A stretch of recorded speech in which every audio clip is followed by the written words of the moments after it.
The Indus Valley Seals.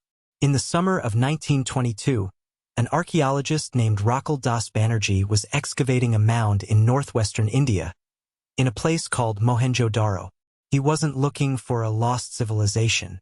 He was looking for remains of the Buddha.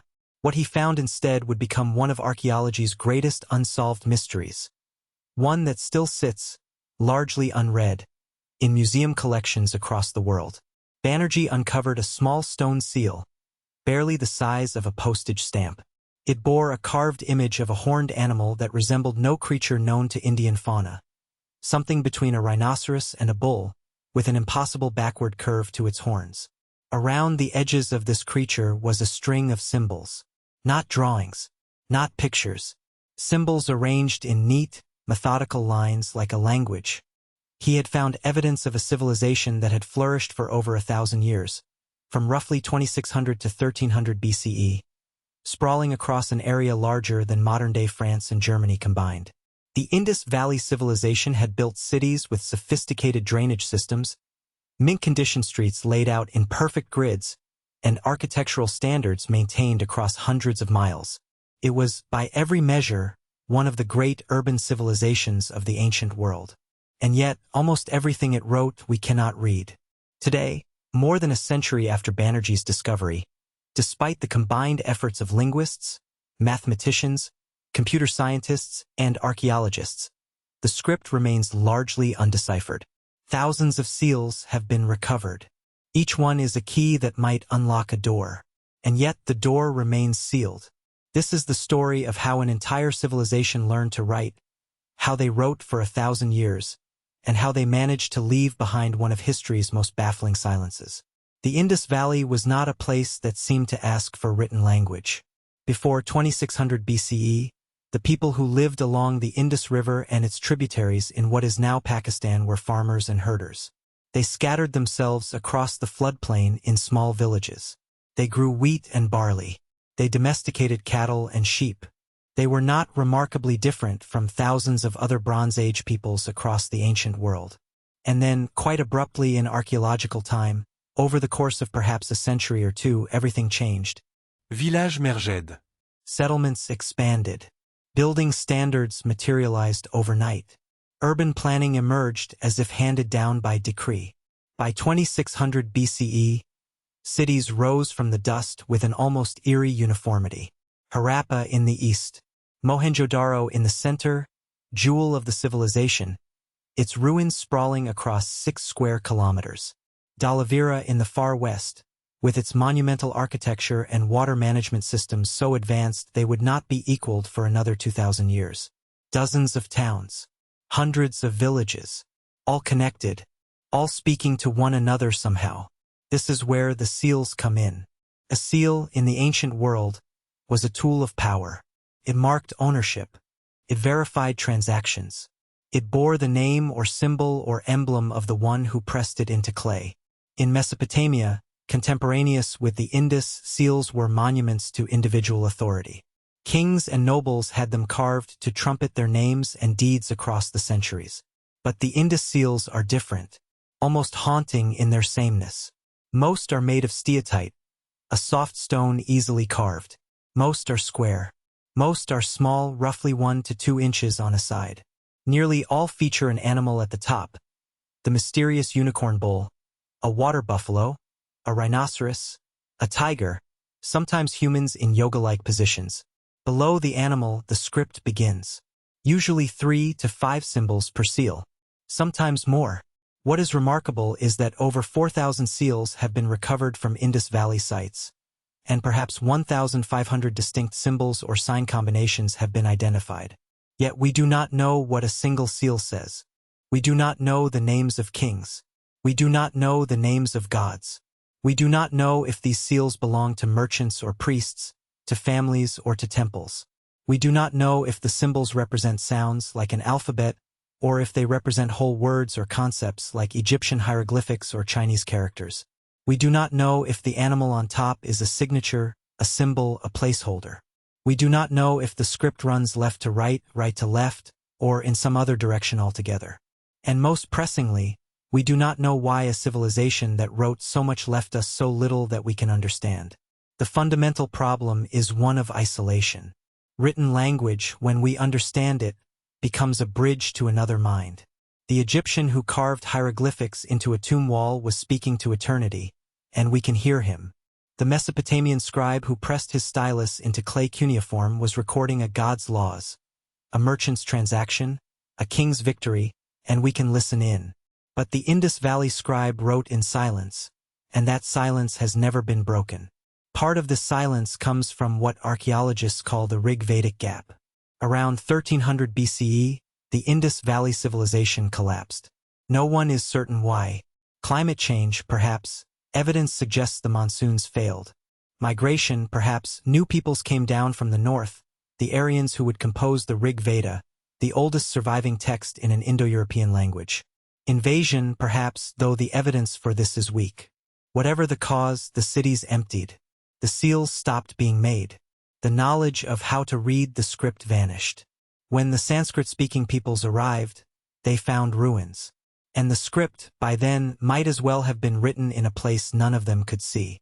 The rediscovery came late.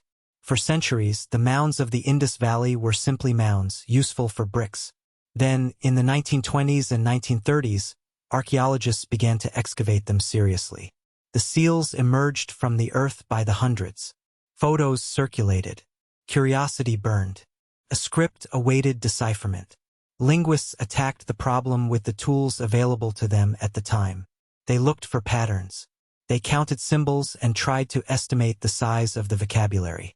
They compared signs, looking for relationships, for smaller units that might combine.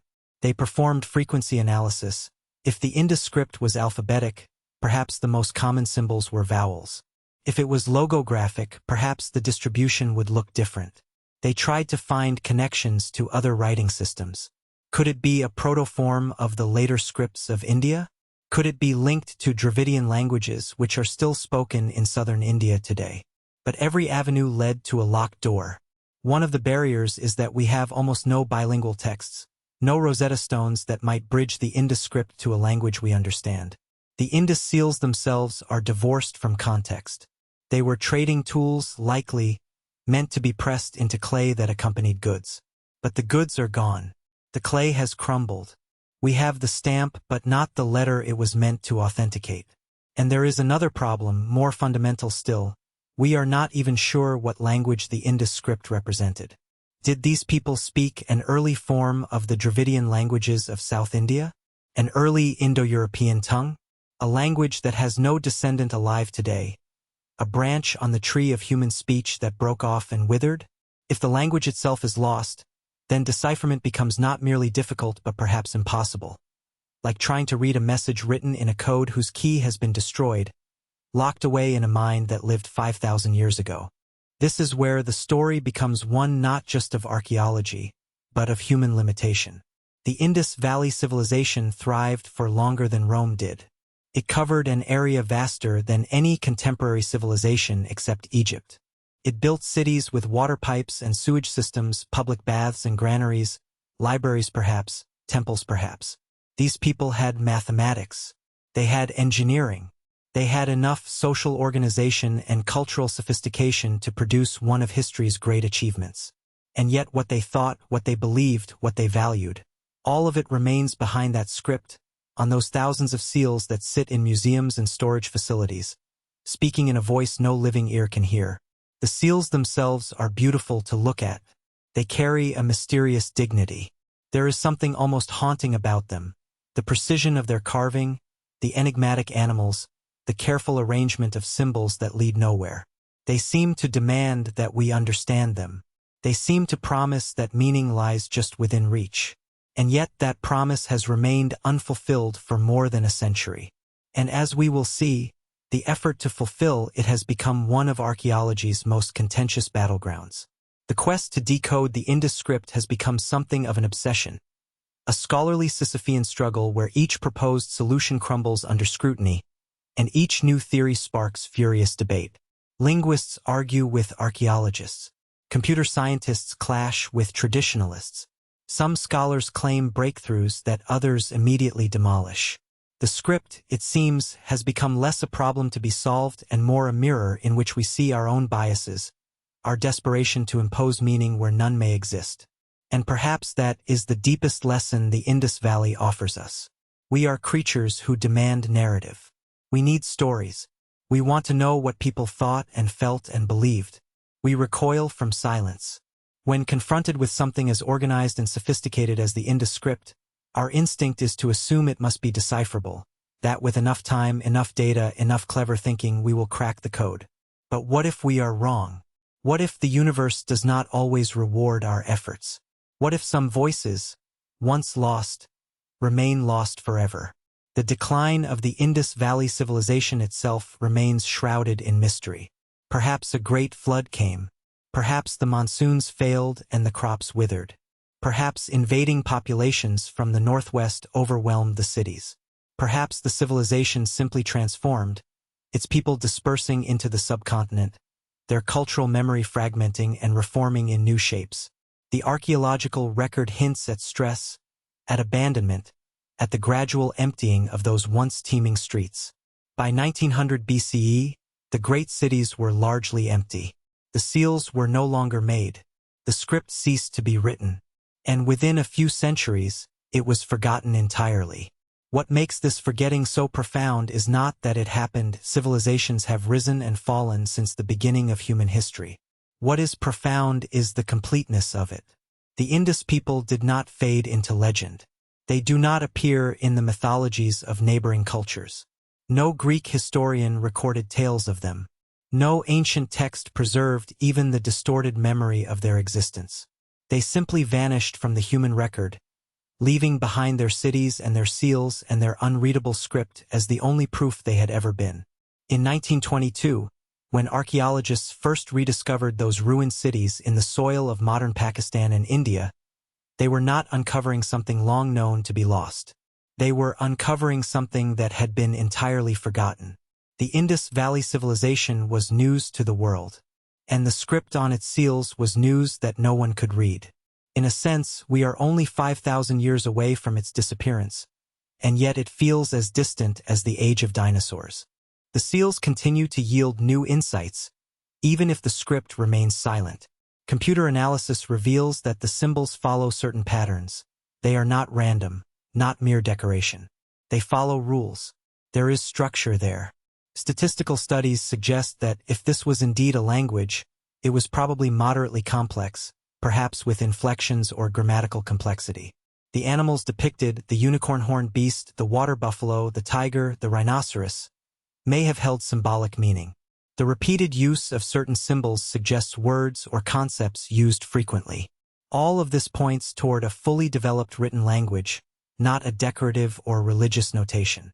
Somewhere the answers exist, but they may exist in a form we cannot access.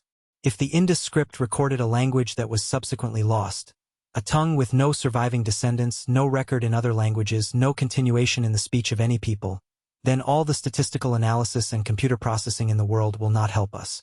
You cannot crack a code if the original message was in a language no one speaks. It would be like discovering a book written in an alien language and then discovering, too late, that the last speaker of that alien tongue died in 1642, and took the grammar and vocabulary with them to the grave. This possibility haunts the study of the Indus script more than any other. It is not that the script is difficult to decipher. It is that it may be fundamentally, irrevocably undecipherable. And if that is true, then we must confront something uncomfortable. The idea that human knowledge has limits. That not all mysteries can be solved. That some peoples will remain forever unknowable to us. Their thoughts and beliefs forever sealed away in the only tomb that truly endures, the tomb of forgotten language. The Indus Valley seals sit in the National Museum of India in New Delhi, and in other institutions around the world. They are studied intensely. New seals are discovered. New theories emerge. Every few years, someone announces that they have finally cracked the code. The headlines appear. The academic papers are published. And then, slowly, the consensus emerges. Not yet. Not this time. And so the seals remain what they have been for 100 years, beautiful, precise, utterly inscrutable testimonies to a civilization that achieved greatness and then disappeared. They remind us that even in an age of satellite imagery and DNA sequencing, of artificial intelligence and quantum computing, there remain parts of human history that resist our understanding. We have mapped the genome. We have sent machines to Mars. And yet we cannot read the words of a people who lived in India 5,000 years ago. There is something profoundly humbling about that. There is also something deeply moving, because it means that even now, even with all our tools and knowledge, the past retains its mystery. It means that human history is not a puzzle to be solved, but a landscape to be explored. A landscape with depths we may never fully fathom. The Indus Valley civilization stands as a monument to that mystery, and perhaps that is fitting. Not all that is lost needs to be found. Sometimes the not knowing is what allows us to imagine, to wonder, to feel the weight of time itself. The script remains silent, and in that silence, there is a kind of eloquence all its own. If you'd like to explore another lost civilization shrouded in mystery, let us know in the comments which one you'd like us to investigate next.